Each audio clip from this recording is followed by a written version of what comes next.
Superlative time, Mike, on this Monday edition of PFT Live, 20th anniversary of PFT. You're away. Well, I'm going to start with the battle of the rushing touchdown quarterbacks, San Francisco and Chicago. Jimmy Garoppolo, 4 yards rushing, 2 rushing touchdowns. And Fields has his first 100-yard rushing game, has a rushing touchdown, but you saw why the Chicago Bears wanted this guy for how he can break tackles and how he can make runs. Again, they didn't get the win. San Francisco got the win. I thought they were the better team, and it's all about Justin Fields now kind of growing as a player. But this was the part of the game that they knew they had. Now you work on the consistency from the quarterback position.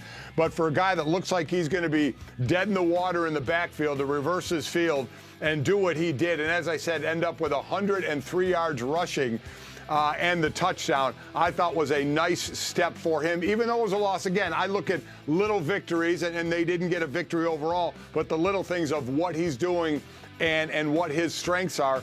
But then again, for Jimmy Garoppolo, dropping his head and his shoulder when he needed to. As I said, just 4 yards rushing, but got in the end zone twice. The second one was a little better of a run where he really made a nice move and drop a shoulder to get into the end zone. But I thought it interesting, the battle of the rushing touchdown quarterbacks, 3 rushing touchdowns between the two of those guys. And even though the Bears lost, that moment from Justin Fields, I think, will encourage a lot of Bears fans and discourage some 49ers fans who thought we could have had Justin Fields instead of Trey Lance. And maybe that's the moment where it really clicks for Justin Fields. And what it reminded me of, and I think others as well, Mike, the Steve Young run against the Vikings, which was 33 years ago, almost to the day, October 30, 1988. When Steve Young just shredded through. And I really, I want to see this about as badly as I want to see the original Hail Mary over and over again. And it was only 1988. It looks like 1938. It looks like it should have, like, silent movie music over it. But look at him go. Hold on, I was playing and he then. just keeps going. He just keeps going. And Joey Browner falls over a guy into the end zone. But, that's the thing, Mike. They make it look like it was the roaring 20s, not the 1980s. I'm amazed they don't have us in leather helmets there, or the one bar, face mask. I mean, it does. It's like, my God, did we play that long ago? Now it makes me feel so much older. The difference between HD and standard definition, I think that's the explanation. Yeah, I would say that's it. Another superlative for me, I think I want to overall give backup quarterbacks, a hand. We talked about them, Siemian, Mike White, and Cooper Rush. But especially, for Mike White, it's on a team that's not going anywhere, right? I mean, it's a team that's rebuilding, and Zach Wilson is going to be that guy. But for the other two, the job of a backup quarterback, especially for a contending team, is keep your team's head above water. And for Cooper Rush and Trevor Siemian, who had to come in on the fly there, that's exactly what they did. The Saints are right there with Tampa Bay. And obviously for Dallas, it's not so much about the division, but it's about the whole conference. So I just love to see when those guys get a chance, when they're able to come through, when they get that chance, and how much confidence that can build in the team with them. And it just shows you, number one, how important that position is. And the Eagles have long been proponents of that, to the point where they draft Jalen Hurts, and it screws up their relationship with Carson Wentz. But you have to have a good backup quarterback. And, Mike, I can't help but wonder whether or not the Jets, after what they saw Mike White do on Sunday, were thinking, why did we trade for Joe Flacco? Yeah. Because when Flacco arrived last week, I think we all just assumed once he's up to speed, Mike White take a seat. Now, hey, you got Robert Saleh yesterday suggesting that maybe Mike White could win the job from Zach Wilson. Oh, I couldn't imagine that. Zach Wilson, when he's healthy, needs to have every chance to be the quarterback of that team, to give him the chance. I mean, I know we threw a lot of interception, but he's a rookie quarterback. It's going to happen. That would be stunning to me if that were to happen. Okay, my award currently is, I'm going to call it Analytics Schmanalytics, and it goes to Urban Meyer. And look, there are high-level analytics, and there are very, very low-level basic considerations when it comes to, the difference between a two-score game and a 3-score game. And this happened, and I'm a little extra salty about this, Mike, because I thought the Jaguars, with 2 weeks to get ready, and Darrell Bevell and Broughton Schottenheimer, who know what Pete Carroll does, I thought the Jaguars had a chance to steal this one.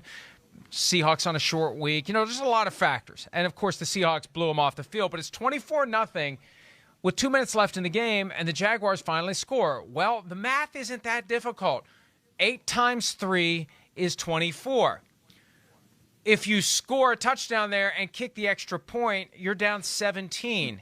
It's still a 3-score game at that point, and there are fewer than 2 minutes to go. And it's clear that the Jaguars weren't folding the tents because they followed the touchdown and the 1-point extra point with an onside kick that, oh, by the way, was returned for a touchdown by the Seahawks, so none of it mattered. But you can't reconcile not going for 2 and an onside kick in the same breath. You can't do it. It's impossible. And all that stuff died down. I mean, Urban Meyer, benefited from the John Gruden controversy, frankly, and they got the win in London, which I think if they hadn't gotten, maybe he would have gotten fired. But that decision, I'm sorry. The question was, is he fit to be an NFL coach? I don't know if he's fit to coach anywhere with that. And maybe he was just never down 24-0 at Ohio State or Florida or anywhere he coached before then. Maybe this was new to him. What do I do in this situation? Well, you go for 2. It's that simple. Anybody who's played Madden for more than a half hour knows the difference between a 2-score game and a 3-score game. I was stunned by that. Oh, listen, I completely agree. I think we all just naturally assumed you're going to go for 2, because you have to. So, and your reasoning, listen, we saw he was a great coach on the college level, and he actually did lose some games, but you're right, maybe not in a way like that where he had to do that math that far ahead. But is there a guy playing now that looks as miserable as he does in coaching, forgetting all the stuff that happened off the field, but just on the sidelines? He looks like he needs Pepto-Bismol every single series. He looks absolutely miserable. I know it's his first year, but man, either he settles into this thing or it is going to age him 10 years for every single year. It is something else, but completely agree on the analytics here. My last one is kind of it was some of the little things I saw. It wasn't a great, average per rush, but the Pittsburgh Steelers offensive line in what they did, it was how they ran block. Again, it was an O-line that kind of got revamped. Now, Cleveland had a couple of sacks, but I'm talking more about the rushing attack. And again, it wasn't great yards per carry, 32 carries for 115 yards, but a great split. 32 runs, 35 passes. But the way they were dominating on the run blocking where O-linemen always want to go forward, they were pushing some of those defensive linemen, and this is a good defense, or statistically they have been a good defense. We know they gave up a lot of points a few weeks ago for a couple of weeks in a row. But I got to credit this O-line, and I'm sure Najee Harris is doing the same thing, of the way they were going forward. I mean, shoving D linemen on the ground, driving them down the field. It was subtle. It's not something I think where everybody just said, oh, my God, we're going to talk about the Pittsburgh Steelers running offensive line today. But that's something that I saw that just kind of made my eyebrow go up and say, you know what? These guys are coming off the ball really, really well and giving them those rushing attempts they need to help with the play-action pass. Going into the season, Ben Roethlisberger said it's going to take some time for this offense to gel. They had 80% turnover on the offensive line, and we just assumed that, or I assumed that, how much better is it really going to get? But gradually, slowly but surely, and they have to play a game with all 3 phases, and sometimes 2 of the phases have to make up for the absence of, your kicker. But right. they have – this is exactly – why you never go to sleep on the Steelers. When you write them off, that's when they turn it around, and here they are in that offensive line, quietly getting better and allowing the offense to operate. Last one for me is the relegation/contraction award. There was a point yesterday where it looked like the Lions and the Texans were competing to see who could lose by the most points. And it just kept getting worse and worse and worse. Now, credit to the Texans. They actually almost covered the spread. Yeah. 38-22 was the final after they were down 38-0. But I don't know how 2 teams can be that bad. And, of course, there is no relegation. This isn't the Premier League. And there is no sense or possibility of contraction. If anything, the NFL is thinking about expansion, because one way to increase inventory for betting purposes is to have more teams. You get more games with more teams. But remember this, no matter how many teams there are going to be the dregs of the league. And right now it's the Texans and the Lions, Mike. And the Lions, as good as they looked against the Rams when they were throwing everything they could in the path of LA to try to get a win, I thought they'd beat the Eagles. I thought that they'd found some spirit, some drive, some motivation. And when you look at their schedule, hey, this is a game that maybe they could win. And to get blown out by a team that came into that game 2-5, it could be a long year for the Lions. It's already a long year. It could get a lot longer. You know, we were talking earlier about how the Vikings kind of that Midland team, but that's Detroit at the bottom.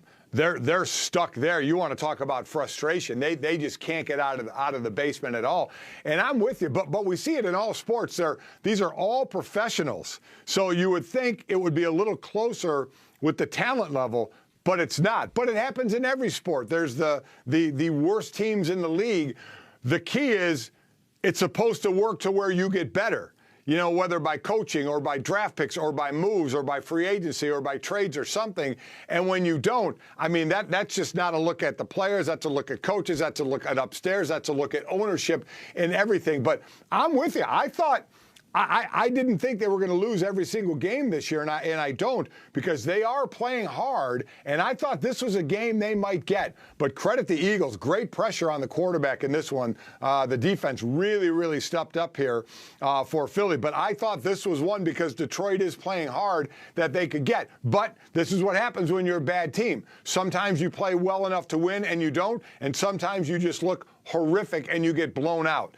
And that's Detroit. And Houston, they are a mess, because I don't even know they don't know what their future is at the quarterback position at this point. And it is ugly, and with a first-year coach, it's not going to get a lot better.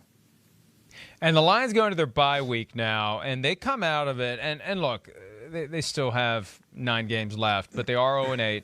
They go to Pittsburgh and Cleveland back-to-back. They're not going to be favored in either of those games. They may be double-digit underdogs, or at least close to it in those games. They have the Bears on Thanksgiving. That may be their best chance, because we know they play a little bit better a lot of the times on Thanksgiving, and the Bears aren't a juggernaut this year. They have the Vikings after that. They go to Denver.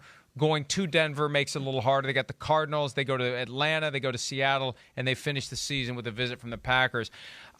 It's too early for the 2008 Lions to start wondering, are the 2021 Lions going to take us off the hook by going beyond 0-16 and going 0-17? But they got to get a win somewhere, and I thought yesterday was their opportunity.